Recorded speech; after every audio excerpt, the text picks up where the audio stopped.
নায়লার চোখের মণি দুটো তখন দ্বিধাদ্বন্দ্ব আর তীব্র মানসিক যুদ্ধের আগুনে অনবরত জ্বলছিল।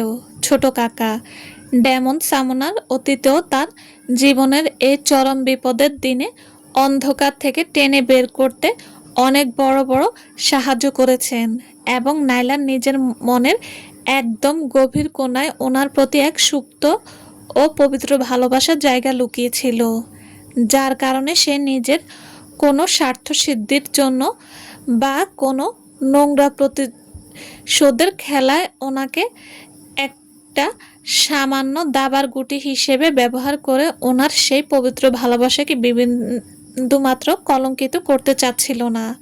কিন্তু বর্তমান পরিস্থিতিতে দাঁড়িয়ে চারপাশে দেওয়ালে পিঠ ঠেকে যাওয়ার কারণে তার নিজের বেঁচে থাকার আর এই নরপিশাচদের ধ্বংস করার জন্য অন্য কোনো বিকল্প পথ তার হাতে অবশিষ্ট ছিল না।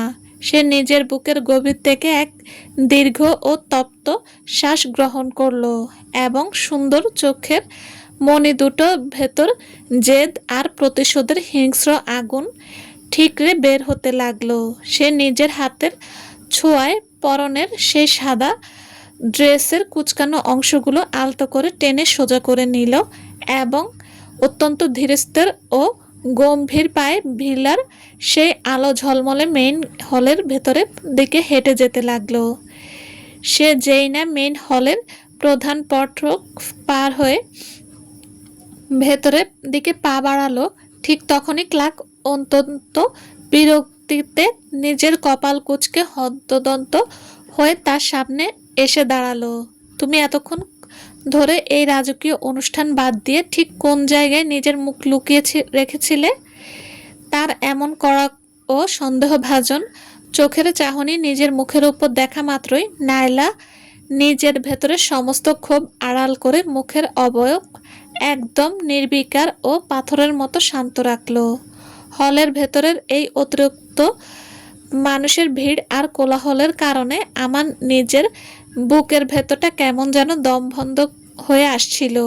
তাই আমি একটু শান্তিতে মুক্ত বাতাস গ্রহণ করার জন্য ভিলার পেছনের বাগানের দিকে হেঁটে গিয়েছিলাম।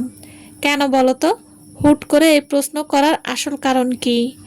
বাগানের ওপাশে হাঁটার সময় তোমার সাথে কি হুট করে অন্য কোনো মানুষের সরাসরি দেখা হয়েছে? ক্লার্ক নিজের চোখের মণি দুটো সরু করে প্রশ্ন করল।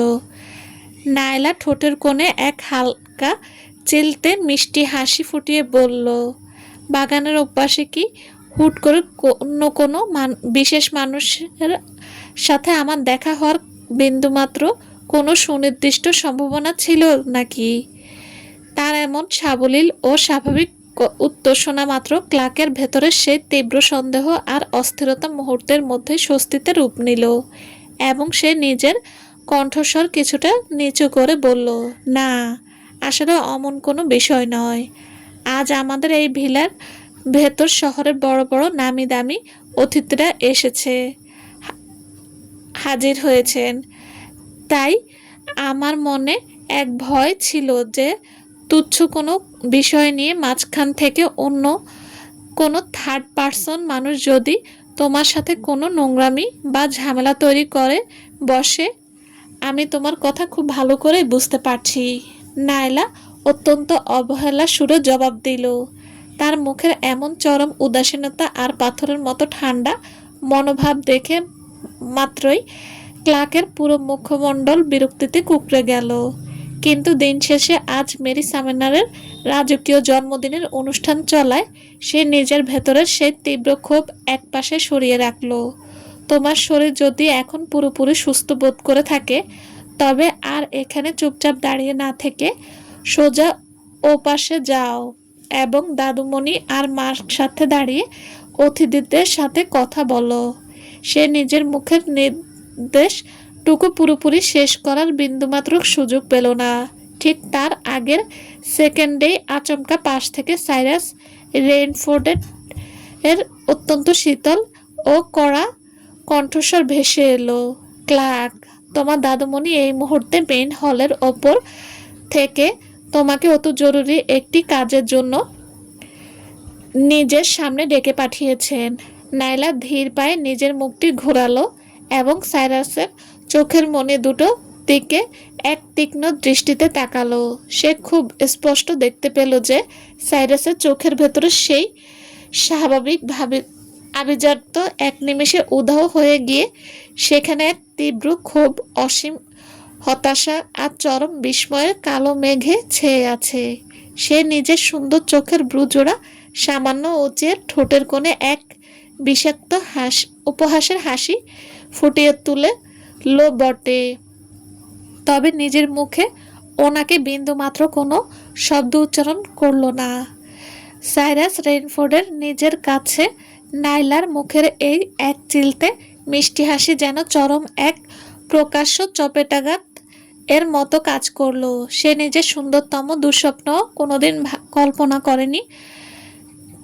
করতে পারেনি যে এই সাধারণ ঘরের একটা মেয়ে তার নিজের পাতা এত বড় নিখুঁত ফাঁদ এক নিমিষে ভেঙে চুরমার করে সুরক্ষিতভাবে বাইরে বেরিয়ে আসতে পারবে এবং টিভির কোণায় পরম যত্নে লুকিয়ে রাখা সেই কোটি টাকার গোপন পিনহোল ক্যামেরা আর কানেকশন এক ঝটকায় উপড়ে ফেলে তার পুরো প্ল্যান মাটির সাথে মিশিয়ে দেবে। নিজের এত বড় রাজকীয় চক্রান্ত মাঝপথ থেকে এভাবে ধূলিসাৎ হয়ে যাওয়ায় সাইরাসের ভেতরের সেই পশুতুল্য কামনার আগুন মুহূর্তের মধ্যে এক নজিরবিহীন তীব্র ক্ষোভে ফেটে পড়ল এবং তার চোখের মনি দুটোর ভেতর নাইলাকে এই দুনিয়ার থেকে চিরকালের জন্য নিশ্চিন্তে সরিয়ে দেওয়ার হিংস্র খুনের নেশা চৌকিতে খেলে গেল। সাইরাসকে নিজের চোখের সামনে এভাবে দাঁড়িয়ে থাকতে দেখে ক্লার্কের কপালে সেই বিরক্তিকর ভাঁজ যেন মুহূর্তের মধ্যে আরো বহুগুণ গভীর হয়ে উঠল। সে নিজের কণ্ঠস্বর অত্যন্ত গভীর ও ভারী করে বলল, আমি আপনার কথা খুব ভালো করে বুঝতে পারছি। আমি এক সেকেন্ডেই দাদুমণির সামনে গিয়ে ওনার সাথে দেখা করছি। ক্লার্ক ধীর পায়ে ওখান থেকে প্রস্থান করার ঠিক পরের মুহূর্তেই সাইরাস নিজের ঠোঁটের কোণে এমন এক কৃত্রিম ও কড়া হাসি ফুটিয়ে তুলল যা ওনার চোখের এক কোণ পর্যন্ত বিন্দুমাত্র পৌঁছালো না। সে নাইলার মুখের দিকে তীক্ষ্ণ চোখে তাকিয়ে অত্যন্ত বিষাক্ত সুরে প্রশ্ন করল, তুমি রেইনফোর্ড ভিলার এত বড় রাজকীয় ফাঁদ আর বন্ধ করে দরজা পার হয়ে ঠিক কিভাবে সুরক্ষিতভাবে বাইরে পালিয়ে আসতে সক্ষম হলে? বাবা, আপনি হুট করে আমার সামনে দাঁড়িয়ে এসব কি ধরনের আজব কথা বলছেন? আমি আপনার কোনো কথাই বিন্দুমাত্র নিজের মাথায় অনুধাবন করতে পারছি না। নাইলা নিজের সুন্দর মুখে এক বিভ্রান্তি আর চরম সরলতার নিখুঁত ভণ্ডামি ফুটিয়ে তুলে জবাব দিল, যেন সে আসলেই সাইরাসের এই সমস্ত কুটিল চক্রান্তের কথা বিন্দুমাত্র জানে না। সাইরাস ঠোঁটের কোণে এক চরম তাচ্ছিল্যের উপহাস ফুটিয়ে নিজের চোখের মনি দুটো বরফের মতো শীতল করে নিল। আজ রাতের পর থেকে তোমার নিজের জীবনের জন্য এটাই সবচেয়ে বেশি মঙ্গলজনক হবে যে তুমি যেন আসলে এই পুরো বিষয়ের সত্যতা তোমার নিজের মাথা বিন্দুমাত্র বুঝতে না পারে। সাইরাস নিজের শরীর ঘুরিয়ে ধীর পায়ে মেইন হলের ওপারে চলে যাওয়ার ঠিক পরেই নাইলা এতক্ষণ ধরে নিজের দু হাতের শক্ত মুঠো অত্যন্ত সাবধানে আলতো করে ছেড়ে দিল। দীর্ঘক্ষণ ধরে নিজের নখ দিয়ে হাতের তালু এত জোরে চেপে ধরে রাখার কারণে ওর চামড়ায় ব্যথার সৃষ্টি হয়েছিল। তা সত্ত্বেও ওর মুখের ভেতরে সেই পাথরের মতো শক্ত জেদি অবয়ব বিন্দুমাত্র পরিবর্তন হলো না। আজ রাতের এই রাজকীয় জন্মদিনের অনুষ্ঠান যখন একদম শেষের কাছাকাছি এসে পৌঁছালো, ঠিক তখনই ডেমন সামনার অবশেষে মেইন হলের ভেতর নিজের অফিসিয়াল উপস্থিতি জাহির করলেন। সে ইতিমধ্যে নিজের শরীরের সেই পুরনো পোশাক পরিবর্তন করে এক নতুন স্যুট পরে নিয়েছিলেন। ওনার মাথার সেই ঘন কালো চুলগুলো তখন হালকা ভেজা অবস্থায় ছিল এবং ওনার মুখমণ্ডল কিছুটা ফ্যাকাশে ও ক্লান্ত দেখাচ্ছিল। ওনার সেই পাথরের মতো খোদাই করা তীক্ষ্ণ চেহারার অবয়ব এই মুহূর্তে হিমবাহের মতো নিখুঁত শীতল রূপ ধারণ করেছিল, যা চারপাশের পরিবেশ এক নজিরবিহীন বরফ শীতল আতঙ্ক অনবরত ছড়িয়ে দিচ্ছিল। ওনার চারপাশের এই ভয়ঙ্কর ও বিষাক্ত মানসিক পরিস্থিতি দূর থেকে লক্ষ্য করলে হলের যে সমস্ত নামি-দামি অতিথিরা ওনার সাথে সৌজন্য সাক্ষাৎ করার জন্য সামনের দিকে এগিয়ে আসার পরিকল্পনা করছিলেন, ওনারা সবাই আতঙ্কে নিজের পা পেছনের দিকে গুটিয়ে নিলেন। এই দুনিয়ার কোনো সাধারণ বা ক্ষমতাধর মানুষই নিজের জীবনে ডেমন সামনারের সেই বাঘের মতো হিংস্র রাগ আর চরম অসন্তুষ্টির মুখোমুখি হতে চাচ্ছিলেন না। বড় ম্যাম মেরি সামনার যখন ভিড়ের মাঝখান থেকে নিজের ছোট ছেলেকে মেইন হলের ভেতরে প্রবেশ করতে দেখলেন, ওনার নিজের মুখের অবয়ব অসন্তুষ্টি আর বিরক্তিতে কালো হয়ে উঠল। সে কড়া গলায় বলল, ডেমন, তুমি বিগত কয়েক ঘন্টা ধরে এই পুরো বিলায় রাজকীয় অনুষ্ঠান বাদ দিয়ে ঠিক কোন জায়গায় নিজের মুখ লুকিয়ে রেখেছিলে? আমি ভিলার প্রতিটি পরিচারককে দিয়ে পুরো ভিলার আনাচে কানাচে খুঁজেও তোমার বিন্দুমাত্র কোনো সন্ধান পাইনি। আমি একটু আগে নিজের শরীরের ভেতর কিছুটা অতিরিক্ত ক্লান্তি অনুভব করছিলাম, তাই ভিলার এক কোণায় একটি অত্যন্ত নিঝুম ও শান্ত জায়গা খুঁজে নিয়ে ক্ষণিকের জন্য বিশ্রাম নিচ্ছিলাম। ডেমন নিজের কণ্ঠস্বর একদম স্বাভাবিক ও শান্ত রেখে অত্যন্ত নিখুঁতভাবে উত্তর দিলেন, আজ রাতের এই জন্মদিনের পার্টি এখন একদম শেষের পথে এসে দাঁড়িয়েছে, তাই এখন আর ঘরের বাইরে কোথাও একা একা ঘুরে বেড়ানোর বিন্দুমাত্র কোনো প্রয়োজন নেই। আর হ্যাঁ, খুব ভালো করে ওপাশে তাকিয়ে দেখো, ইনি হলেন মিস চিলটন। লারা, তোমরা দুজনে অতীতে বেশ কয়েকবার নিজেদের মধ্যে সৌজন্য সাক্ষাৎ করেছো। ডেমন অত্যন্ত উদাসীনভাবে ওনার মায়ের ইশারা করা সেই সুন্দরতম তরুণী লারার দিকে নিজের তীক্ষ্ণ চোখে এক পলক তাকালেন। ওনার সেই বাঘের মতো জ্বলন্ত ও গভীর চোখের চাহনি নিজের মুখের উপর সরাসরি দেখা মাত্রই লারা নিজের মনের ভেতরের লজ্জা আর তীব্র সংকট সামলাতে না পেরে অত্যন্ত দ্রুততার সাথে নিজের চোখের পাতা নিচের দিকে নামিয়ে নিল এবং লজ্জায় আর তীব্র তাপে তার দুই গালে চামড়া মুহূর্তের মধ্যে একদম গোলাপের মতো লাল হয়ে উঠল। সে নিজের চোখের দৃষ্টি লারার মুখ থেকে 1 সেকেন্ডের মাঝে সরিয়ে নিলেন এবং অত্যন্ত অবহেলার সুরে জবাব দিলেন, আমার নিজের মাথায় ওনার মুখ নিয়ে বিন্দুমাত্র কোনো স্মৃতি বা ইমপ্রেশন অবশিষ্ট নেই। ডেমনের মুখের এমন সরাসরি ও অপমানজনক উত্তর শোনা মাত্রই লারার ঠোঁটের কোণে থাকা সেই কৃত্রিম মিষ্টি হাসি এক নিমেষে উধাও হয়ে গেল এবং সে চরম নার্ভাস হয়ে নিজের 2 হাতের আঙ্গুলগুলো অনবরত মোচড়াতে লাগলো। তোমরা দুজন আজ রাতের পর একে অপরকে আরো বেশি সময় দিয়ে খুব কাছ থেকে জানার চেষ্টা করো, তবে তোমার অবশ মাথায় ওর প্রতি ইমপ্রেশন তৈরি হবে। আজ রাতের এই অনুষ্ঠান শেষ হওয়ার পরে তুমি নিজে গাড়ি চালিয়ে মিস চিলটনকে ওনার নিজের বাড়িতে সুরক্ষিতভাবে পৌঁছে দিয়ে আসবে। মেরিন সামনার নিজের ছোট ছেলেকে কড়া ভাষায় নির্দেশ দিলেন, আমার নিজের ব্যক্তিগত জীবনে এসব ফালতু কাজের জন্য বিন্দুমাত্র কোনো অতিরিক্ত সময় নেই। ডেমন ওনার মায়ের মুখের উপর নিজের কোনো সুনির্দিষ্ট আবেগ প্রকাশ না করে এক লাইনে ওনার সেই প্রস্তাব সরাসরি প্রত্যাখ্যান করে দিলেন। নিজের ছোট ছেলের এমন অবাধ্যতা দেখে মেরিন সামনারের পুরো মুখমণ্ডল ক্ষোভে একদম কালো হয়ে গেল। সে নিজের মুখ ফুটে নতুন করে কোনো কড়া শব্দ উচ্চারণ করার বিন্দুমাত্র সুযোগ পাওয়ার আগেই লারা নিজের বসার আসন ছেড়ে ঝট করে সোজা হয়ে দাঁড়িয়ে পড়ল এবং অত্যন্ত বিনীত সুরে বলল, মিসেস সামনার, আমার এই মুহূর্তে আচমকা নিজের ব্যক্তিগত জীবনের একটি অত্যন্ত জরুরি কাজের কথা মনে পড়ে গেছে, তাই আমি আর 1 সেকেন্ডও এখানে থাকতে পারছি না। দাঁড়িয়ে আপনাদের কাছ থেকে বিদায় নিচ্ছি।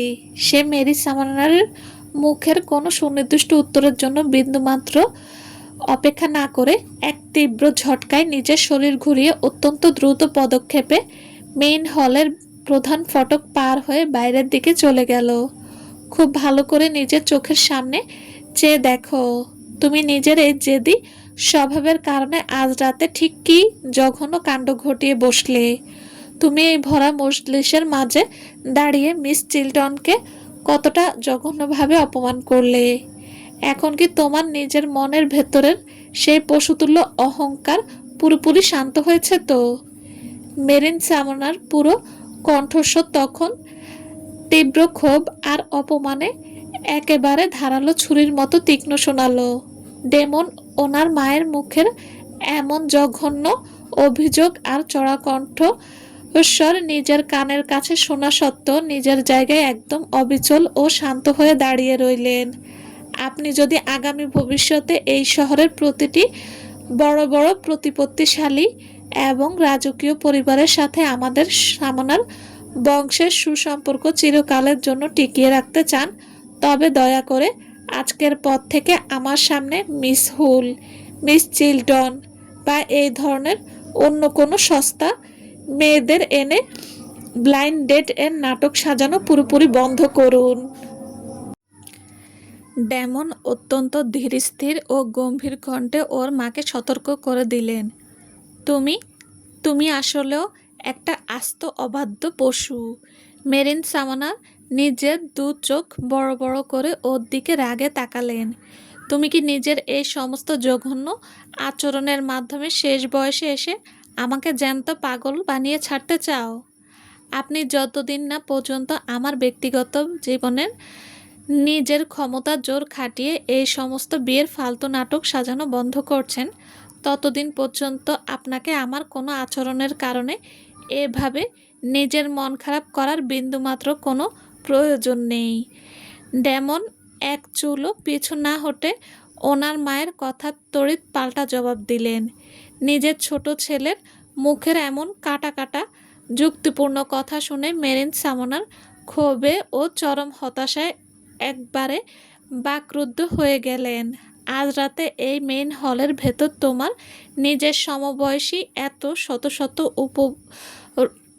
অপরূপা সুন্দর সুন্দর মেয়েরা এসে হাজির হয়েছে, তা সত্ত্বেও ওদের মাঝখান থেকে একটি মেয়ের মুখও কি তোমার এই পাথরের মতো কঠিন চোখে বিন্দুমাত্র ভালো লাগেনি? না, একটিও না। ডেমন অত্যন্ত সংক্ষিপ্ত ও সরাসরি উত্তর দিলেন, ঠিক আছে, তবে আজকের পর থেকে তুমি আমার এই চোখের সামনে থেকে চিরকালের জন্য দূরে সরে থাকো। আমি নিজের এই চোখে তোমার এই অহংকারী মুখ দেখার সমস্ত সুনির্দিষ্ট রুচি পুরোপুরি হারিয়ে ফেলেছি। মেরি সামারা আর নিজের হাত বাতাসে নাড়িয়ে ওনাকে অত্যন্ত বিরক্তির সাথে নিজের সামনে থেকে দূরে হয়ে যাওয়ার ইশারা করলেন। ডেমন নিজের মুখ ফুটে নতুন করে আর একটি শব্দ উচ্চারণ না করে এক তীব্র ঝটকায় নিজের শরীর ঘুরিয়ে গম্ভীর পায়ে মেইন হলের বাইরে চলে গেলেন। সে ওখান থেকে চলে যাওয়ার ঠিক পরের মুহূর্তেই মেজো ফুফু সিন্ডি মেরি সামানার পাশে এসে বসে ওনার খুব শান্ত করার আপ্রাণ চেষ্টা করতে লাগলেন বটে, তবে ওনার নিজের চোখের সেই তীক্ষ্ণ দৃষ্টি তখন মেইন হলের বাইরে চলে যাওয়া ডেমনের সেই বিশাল অবয়ব উপাস ও কুটিল হাসির চাহনিতে অনবরত অনুসরণ করতে লাগলো। সিন্ডি নিজের মনে খুব ভালো করে জানতেন যে ডেমন এই পৃথিবীর কোনো মেয়ের প্রতি আসলেও উদাসীন বা অনুভূতিহীন ছিলেন না। আসল নোংরা সত্যটা হলো এই যে ডেমন নিজের জীবনের এই রাজকীয় মুহূর্তে এমন একটি বিশেষ মেয়ের ভালোবাসার মোহে পুরোপুরি অন্ধ হয়ে পড়েছে, যাকে নিজের করে পাওয়া বা নিজের রাজকীয় বেডরুমের রানী বানানো এই সামনার সাম্রাজ্যের রাজপুত্রের পক্ষে কোনোদিনও সম্ভব নয়। আর যদি নাইলা রেনফোর্ড নিজের বৈবাহিক জীবন ক্লার্কের সাথে বিবাহ বন্ধনে আবদ্ধ নাও থাকতো, তা সত্ত্বেও রাজ পরিবারের বড় কর্তা রিচার্ড সামানার এবং বড় ম্যাম মেরি সামানার কোনো অবস্থাতে এই সাধারণ ঘরের মেয়েটিকে সামনার বংশের ছোট পুত্রবধূ হিসেবে মেনে নিতেন না। মেইন হলের প্রধান ফটক পার হয়ে বাইরে করিডোরে পা রাখা মাত্রই ডেমন নিজের হাতের তুড়ি বাজিয়ে ভিলার প্রধান বিশ্বস্ত ম্যানেজারকে নিজের একদম কাছাকাছি ডেকে পাঠালেন এবং অত্যন্ত বরফ শীতল কণ্ঠে নির্দেশ দিলেন, আজ রাতের এই পুরো অনুষ্ঠানের সিসি ক্যামেরার সমস্ত ফুটেজ একটি পেন ড্রাইভে কপি করে মিনিটের মাঝে আমার হাতের মুঠোয় এনে জমা দাও। বিলাস সেই প্রধান ম্যানেজার ওনার এমন আকস্মিক ও অদ্ভুত নির্দেশ নিজের কানে শুনে ক্ষণিকের জন্য বড্ড বেশি বিভ্রান্ত হয়ে পড়েছিল, কিন্তু দিন শেষে ডেমন সামনারের সেই বাঘের মতো হিংস্র ও বরফ শীতল অবয়ব নিজের চোখের সামনে সরাসরি দেখা মাত্রই তার নিজের মনের ভেতর কোনো অতিরিক্ত প্রশ্ন করার বিন্দুমাত্র সাহস অবশিষ্ট রইল না। সে আর এক সেকেন্ডও সময় নষ্ট না করে অত্যন্ত দ্রুততার সাথে সেই সিসিটিভি ফুটেজের মেইন কপি তৈরি করার জন্য কম্পিউটারের দিকে ছুটে গেল। তার ঠিক কয়েক মিনিটের মাঝেই সে আবার অত্যন্ত ভীত পায়ে ডেমনের সামনে এসে হাজির হলো এবং কিছুটা তোতলামো করে বলল, মিস্টার ডেমন, আজ রাতের ভিলার ভেতরে যান্ত্রিক ত্রুটির কারণে বেশ কিছু প্রধান সিসিটিভি ক্যামেরা আচমকা নষ্ট হয়ে গিয়েছিল, যার কারণে ভিলার বেশ কিছু গুরুত্বপূর্ণ অংশের আজ রাতের কোনো সুনির্দিষ্ট ভিডিও ফুটেজ আমাদের মেইন সার্ভারে রেকর্ড হতে পারেনি। ডেমন নিজের ঠোঁট দুটো ক্ষোভে একদম শক্ত করে চেপে ধরলেন এবং ওনার পুরো মুখমণ্ডল এক নজিরবিহীন খুনের নেশায় ভয়ঙ্কর দেখালো। যান্ত্রিক ত্রুটির কারণে ক্যামেরা নষ্ট হয়ে গেছে। বাহ, রেইনফোর্ড পরিবার, এই বাবা আর ছেলের আজ রাতের এই কাকতালীয় চালটি আসলেও অনেক বেশি চমৎকার ছিল। আমি তোমার কথা খুব ভালো করে বুঝতে পেরেছি। তুমি এখন আমার সামনে থেকে গিয়ে নিজের অফিসিয়াল ডিউটিতে জয়েন করতে পারো। সে অত্যন্ত গম্ভীর কণ্ঠে ম্যানেজারকে ওখান থেকে বিদায় দিলেন। ডেমন নিজের শক্ত হাতের মুঠোয় সেই ইউএসবি ড্রাইভটি এত জোরে চেপে ধরলেন যে ওনার ঠোঁটের কোণে এক চরম তাচ্ছিল্য ও বিষাক্ত উপহাসের হাসি ফুটে উঠল। সাইরাস আর ক্লার্ক কি আসলেও মনে মনে এটা ভেবে বসে আছে যে ভিলার ভেতরের কয়েকটা সিসিটিভি ক্যামেরা নিজেদের হাতের জোরে ভেঙে ফেললেই ওরা সামনার পরিবারের রাজপুত্রের চোখের আড়ালে নিজেদের এই জঘন্য পাপের অকাট্য প্রমাণ লুকিয়ে রাখতে পারবে? মেরিন সামনারের জীবনের রাজকীয় জন্মদিনের পার্টি মাঝরাতের ঠিক কয়েক মিনিট আগেই মুহূর্ত পর্যন্ত অত্যন্ত চমৎকার ও আলো ঝলমলে পরিবেশে অনবরত চলতে লাগলো। ভিলার প্রধান ফটক পার হয়ে বাইরে যাওয়ার ঠিক আগের মুহূর্তে ডেমন অত্যন্ত কড়া গলায় নির্দেশ দিলেন, আজ রাতে সাইরাস প্রতিটি নোংরা আদেশ অক্ষরে অক্ষরে পালন করা সেই সমস্ত বেঈমান পরিচারক আর গুন্ডাদের যেন এই সেকেন্ডে শক্ত দড়ি দিয়ে হাত পা বেঁধে সরাসরি মেরি এবং রিচার্ড সামানারের রাজকীয় দরবারে হাজির করা হয়। আমাদের রাজকীয় ছাদের নিচে লুকিয়ে থাকা এই সমস্ত বিশ্বাসঘাতক ও বেঈমান চাকরদের যত দ্রুত সম্ভব কঠিন শাস্তি দিয়ে চিরকালের জন্য বিদায় করা উচিত। এতে বিন্দুমাত্র দেরি করা ঠিক হবে না। সে অত্যন্ত গম্ভীর ও বরফ শীতল কণ্ঠে নিজের শেষ সিদ্ধান্ত জানিয়ে দিলেন। বড় কর্তা রিচার্ড সামনার নিজের চোখের সামনে ওভাবে পরিচারকদের হাত পা বাঁধা অবস্থায় মেঝেতে ওপর লুটিয়ে পড়তে দেখে ওনার পুরো মুখমণ্ডল ক্ষোভে কালো হয়ে গেল। ডেমন, এই ভরা মজলিসের মাঝে দাঁড়িয়ে তুমি হুট করে ঠিক কী ধরনের নাটক সাজানোর চেষ্টা করছো? এখানে আসলে কি জঘন্য কাণ্ড ঘটেছে তা আমাকে পরিষ্কার করে বলো। আজ রাতের এই নোংরা খেলার আসল রহস্য যদি আপনি আসলেও নিজের কানে শুনতে চান, তবে এই বিষয়ে আমার চেয়ে আমার সেই পরম প্রিয় ভাই সাইরাস রেইনফোর্ডকে সরাসরি প্রশ্ন করলেই সবচেয়ে বেশি শ্রেয় হবে। ডেমন নিজের ঠোঁটের কোণে এক চিলতে বিষাক্ত উপহাসের হাসি ফুটিয়ে উত্তর দিলেন। রিচার্ড সামনার নিজের সেই অত্যন্ত প্রখর ও বরফ শীতল চোখের চাউনি এক ঝটকায় সাইরাসের ফর্সা মুখের উপর স্থির করলেন এবং অত্যন্ত কড়া গলায় গর্জে উঠলেন, সাইরাস, তুমি নিজে দাঁড়িয়ে আজ রাতের এই নোংরামির পুরো ব্যাখ্যা 1 সেকেন্ডে আমার সামনে পেশ করো। সাইরাসের পুরো মুখমণ্ডল তখন তীব্র অপমানে আর ভয়ে একদম কুঁকড়ে গেল। সে নিজের সুন্দরতম দুঃস্বপ্নেও কোনোদিন ভাবেনি, কল্পনা করতে পারেনি যে ডেমন নিজের রাজকীয় সম্মান আর বংশের মর্যাদার কথা বিন্দুমাত্র চিন্তা না করে এই ভরা মজলিসের মাঝে সবার সামনে দাঁড়িয়ে তার পাতা সেই অত্যন্ত গোপন চক্রান্তর হাড়ি এভাবে হাটে ভেঙে দেবে। মুহূর্তের মধ্যে পুরো বিশাল লিভিং রুমের ভেতরের পরিবেশের এক নিচ্ছিদ্র ও দমবন্ধ করা নীরবতা নেমে এলো।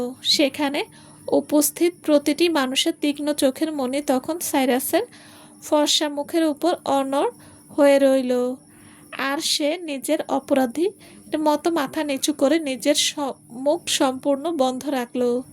তুমি যদি আজ রাতে নিজের অপরাধের কথা সোজা কথায় স্বীকার না করো, তবে আমি নিজে দাঁড়িয়ে এই পুরো নোংরা চক্রান্তের শেষ সীমানা পর্যন্ত তদন্ত করব এবং এর পেছনে থাকা প্রতিটি অপরাধীকে নিজের হাতে শেষ করে দেব। রিচার্ড সামনার নিজের হাতের এক প্রচণ্ড থাবায় সামনের আলিশান টেবিলটি কাঁপিয়ে তুললেন। ওনার দুটো চোখ তখন রাগে দাউ দাউ করে জ্বলছিল। ডেমন যেভাবে আজ রাতে এত বড় রাজকীয় মাহফিলে বেঈমান পরিচালকদের টেনে এনে দাঁড় করিয়েছেন, তা খুব স্পষ্ট ইঙ্গিত দিচ্ছিল যে সাইরাস আজ রাতের এই জঘন্য অপরাধ কোনো সাধারণ বা ক্ষমা করার মতো বিষয় ছিল না। রিচার্ড সামনারের সেই বাঘের মতো সিংহ ও জ্বলন্ত চোখের চাহনি নিজের মুখের উপর সরাসরি অনুভব করে সাইরাস নিজের বুকের ভেতর মানসিক চাপ ও তীব্র আতঙ্ক বোধ করতে লাগলো। সে যখন নিজের সম্মান বাঁচাতে মিথ্যা কোনো গল্প বানানোর জন্য নিজের মাথাটি উপরে তুলল, ঠিক তখনই তার চোখ দুটো ডেমনের সেই অত্যন্ত চতুর ও উপহাসে ভরা ঠোঁটের কোণের হাসির উপর গিয়ে থমকে দাঁড়ালো। সাইরাস, আজ রাতের এই জঘন্য কেলেঙ্কারির চূড়ান্ত পরিণতি তোমার নিজের জীবনের জন্য ঠিক কতটা ভয়ঙ্কর ও মারাত্মক হতে পারে তা আশা করি তোমার নিজের অবশ মাথায় খুব ভালো করে জানা আছে। ডেমন অত্যন্ত নিচু ও ঠান্ডা গলায় ওনাকে ওনার আসল সীমানা মনে করিয়ে দিলেন। ডেমনের কণ্ঠস্বরে সেই সুনির্দিষ্ট হুমকি আর বজ্রকঠিন হুঙ্কার নিজের কানে শোনা মাত্র সাইরাসের নিজের পেছনে দাঁত কিরমির করে চেপে ধরল এবং অত্যন্ত শীতল গলায় নিজের অপরাধ স্বীকার করে বলল, আমি আমি আজ রাতে নিজের কোম্পানির একটি ইনভেস্টমেন্ট এর চুক্তি যে কোনো মূল্য হাতিয়ে নেওয়ার লোভে অন্ধ হয়ে আগেভাগেই ডেমনের খাবারের সাথে অত্যন্ত হাই পাওয়ারের ড্রাগস মিশিয়ে দিয়েছিলাম এবং ওর শরীরের ভিতর কামনার আগুন উস্কে দিয়ে একটি অচেনা মেয়েকে ওর বিছানায় পাঠানোর সমস্ত রাজকীয় ফাঁদ নিজের হাতে পেতেছিলাম। সে নিজে মুখে অপরাধের কথা স্বীকার করলো বটে, তবে যে রূপবতী মেয়েটিকে ডেমনের বিছানায় কামনার আগুনে পুড়িয়ে মারার জন্য পাঠানো হয়েছিল, সে যে আসলে তা আর কেউ নয়, স্বয়ং তার নিজের ঘরের পুত্রবধূ নায়লা রেনফোর্ড। এই নোংরা সত্যটি সে নিজের কৌশলে সবার সামনে লুকিয়ে গেল, কারণ সে খুব ভালো করে জানতো যে ডেমন সামনার তো ওনাকে এই অপরাধের জন্য জ্যান্ত কবর দেবেন, আর মাঝখানে থেকে তার নিজের আপন ছেলে ক্লার্ক যদি এই কুৎসিত সত্য জানতে পারে, তবে সে নিজের জন্মদাতা বাবাকে এই দুনিয়ার সবচেয়ে নিকৃষ্ট ও ঘৃণ্যতম পশু মনে করে চিরকালের জন্য তার মুখ বন্ধ করে দেবে। চরম ধৃষ্টতা, একেবারে পশুতুল্য নোংরামি। রিচার্ড সামনার নিজের চোখের সামনে ওভাবে সাইরাসকে দাঁড়িয়ে থাকতে দেখে একেধারে এক তীব্র রাগ, চরম ঘৃণা, হতাশায় পুরোপুরি ভেঙে পড়লেন। বড় ম্যান মেরিন সামানার ও নিজের বড় ছেলের মুখ থেকে এমন জঘন্য ও বর্বর রচিত চক্রান্তর কথা শুনে এক চরম অবিশ্বাস্যতায় নিজের বসার আসন ছেড়ে ঝট করে দাঁড়িয়ে পড়লেন। সাইরাস, তোমার মাথা কি আসলে পুরোপুরি নষ্ট হয়ে গেছে নাকি রে? ডেমন তোর নিজের আপন ছোট ভাই, তোর নিজের গায়ের রক্ত, আর ও না তোর কলেজার টুকরো। তুই নিজের ক্ষমতার লোভে আর ব্যবসার আখের গোছানোর জন্য নিজের আপন ভাইয়ের শরীরে বিষাক্ত ড্রাগস তুলে দিতে বিন্দুমাত্র দ্বিধাবোধ করলি না? তোর কি দুজনে মিলে শেষ বয়সে এসে আমাকে আর তোর বৃদ্ধ বাবাকে চরম অপমানের আগুনে পুড়িয়ে সরাসরি কবরে পাঠিয়ে তবেই শান্ত হবি? বাবা, মা, আমাকে দয়া করে ক্ষমা করে দিন। আজ রাতের এই চরম কঠিন পরিস্থিতিতে দাঁড়িয়ে আমার নিজের আখের গোছানোর জন্য এই জঘন্য পথ বেছে নেওয়া ছাড়া অন্য কোনো বিকল্প সুনির্দিষ্ট উপায় আমার হাতে অবশিষ্ট ছিল না। সাইরাস নিজের মাথাটি একেবারে মাটির দিকে নিচু করে অত্যন্ত কৃত্রিম সুরে ক্ষমা চাইল বটে, তবে তার চোখের মণি দুটো তখন ডেমনের প্রতি এক মস্ত বড় ক্ষোভ, হিংসা আর চরম প্রতিশোধের আগুনে ধিক ধিক করে জ্বলছিল। সে মনে মনে ভাবল, ডেমন যদি অতীতে তার বারবার অনুনয় করার পর বিনীতভাবে তার কোম্পানির সেই শত কোটি ডলারের ইনভেস্ট করে দিত, তবে সাইরাসকে আজ রাতের এই আনন্দের দিনে ক্ষমতার লোভে অন্ধ হয়ে এমন চরম জঘন্যতম অপরাধের পথ বিন্দুমাত্র বেছে নিতে হতো না। আর ডেমনও আজ সবার সামনে দাঁড়িয়ে তার নোংরা চরিত্র এভাবে নগ্ন করার সুনির্দিষ্ট সুযোগ পেত না। বিকল্প উপায় ছিল না, তাই না? আজ তুমি নিজের কুটিল স্বার্থ চরিতার্থ করার জন্য ডেমনের খাবারে ড্রাগস মেশানোর পর বলছো যে তোমার কাছে কোনো উপায় ছিল না। তবে আগামী ভবিষ্যতে যদি তোমার নিজের জীবনে নতুন কোনো বিপদ ধেয়ে আসে, তখন কি তুমি নিজের কুৎসিত আখেরে গোছানোর জন্য নিজের আপন পরিবার আর ভাই বোনদের জ্যান্ত খুন করতেও বিন্দুমাত্র দ্বিধাবোধ করবে না? মেরিন স্যামনার নিজের চড়া কণ্ঠস্বরে পুরো ঘর কাঁপিয়ে তীব্র ক্ষোভ উগরে দিলেন।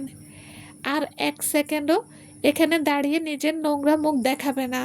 এখন সোজা আমাদের সেই পুরনো উইংয়ে চলে যাও, এবং যত দিন না পর্যন্ত তোমার নিজের আপন ছোট ভাই মন থেকে তোমার এই জঘন্য অপরাধের সুনির্দিষ্ট ক্ষমা করছে, ততদিন পর্যন্ত তুমি ওখানকার চার দেওয়ালে অন্ধকার ঘর থেকে বাইরে নিজের এক পাও ফেলার দুঃসাহস দেখাবে না। রিচার্ড সামনার নিজের বাঘের মতো হিংস্র কণ্ঠে এক বজ্র কঠিন গর্জন দিয়ে নিজের শেষ রায় জানিয়ে দিলেন।